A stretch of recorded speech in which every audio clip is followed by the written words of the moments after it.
What's up, everybody? So I just did a few hills near my son's school after I dropped him off.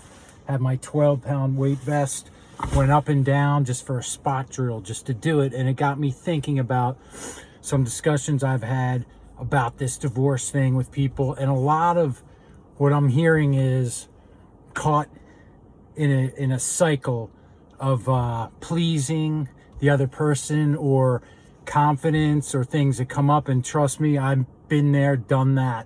So I'm of that tribe. And as I was running up and saying, hey, let me do one more, it occurred to me a vision of like a scale. Okay, on this side, outweighing are these feelings of like needing to please or anger or self-worth or those kind of things, and we need to even that out.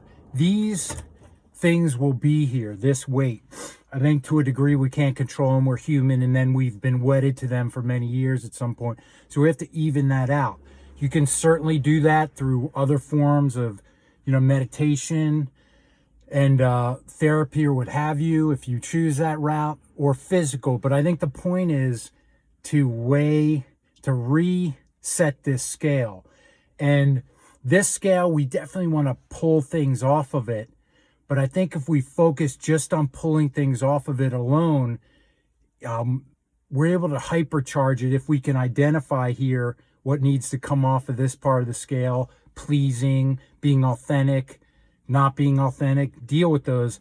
But then if we can put some weight on this side, right, then we can start supercharging that and making it a quicker, more efficient process. And what does that mean? I think the first thing is it's a degree of discomfort, because you've been doing the same thing for a while, and you have to break those habits. So, man, it's like Grand Central out here with all the cars. Anyway, I think the first thing that can be done is waking up early, 5:30. Before 6 a.m., I think get up. Now, if you work late till 2 a.m. or 4 a.m., I'm not saying that.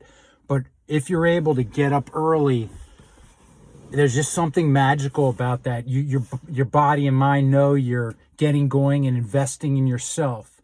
And if you can add to that a little meditation and stretching just to start the day, things start to shift, I think, because internally, things are balancing in the sense of when this side starts to go down, this side where you've put in that uncomfortable work, waking up early, maybe stretching, going for a run, is like, you know what? Chill out. I put in work today. I'm not going to sacrifice this sense of well-being just to be outweighed. So I think the combination of putting in that discomfort here, whether it's waking up, exercising, which is just the easiest because it's so, you get the feedback right away, or do your meditating or your yoga, whatever you got going on, and read a good book.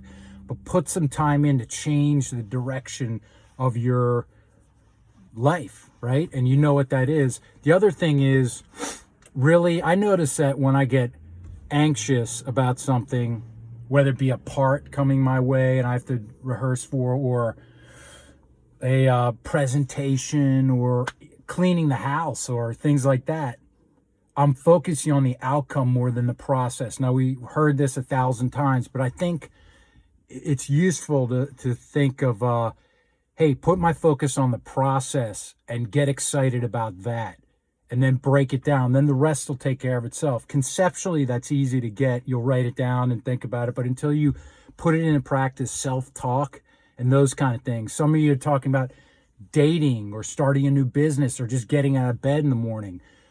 Less about the outcome and more about, hey, just meet somebody who's cool and talk and have a good time and see what's in common and go from there. Or talk to some people about this business I had an idea for, or search for, to upgrade my apartment or something, and focus on that. It's not always going to happen, but if we can self-talk and be like, hey, this is the process. I'm going to enjoy this. And eventually it takes. Now, the whole getting out of the divorce funk, you can use that as well.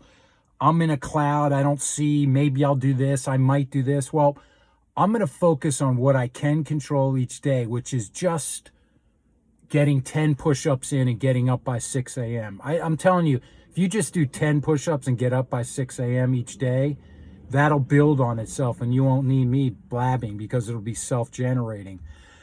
And I'm going to round this out with, ask yourself, using the idea of ruthless compassion with yourself, what am I getting at as staying in this place? What am I getting at of using language that's wishy-washy? Yeah, I'm thinking about getting up at 6 a.m. this week. Yeah, maybe I'll do that. That's a great idea. Blah, blah, blah. Maybe is no. Ruthless compassion is no, I'm going to do it. 6 a.m., by 6 a.m., 5 a.m. every day, 10 push-ups, boom. Don't overload it. I'm going to do a marathon each morning. Just something simple. So ruthless compassion, again, is like ruthless compassion is watching your language and stating what you're going to do. Okay? So I'm going to be doing this. If you're saying maybe, like in your mind, that means no, and you're not ready, and you're probably getting something out of that by fudging it. And that means staying in bed and being comfortable. This road is not comfortable. Got to be used to the uncomfortable. I didn't want to be cold and run up this freaking hill with a weight vest, right? So that's what I got for you now. There's a car behind me. I don't know what this dude's doing. Hold on, let's check it out. All right, why'd you do that? Are you running the hill? No, they're driving. So something happens when you put in the work. It's like, no more of this. We're changing directions, right? That's what I got today. Hope it's useful. I know there's some other topics people want to talk about, and I will get to those, but I felt like this was a good one to hit today. Until next time, my friends, peace.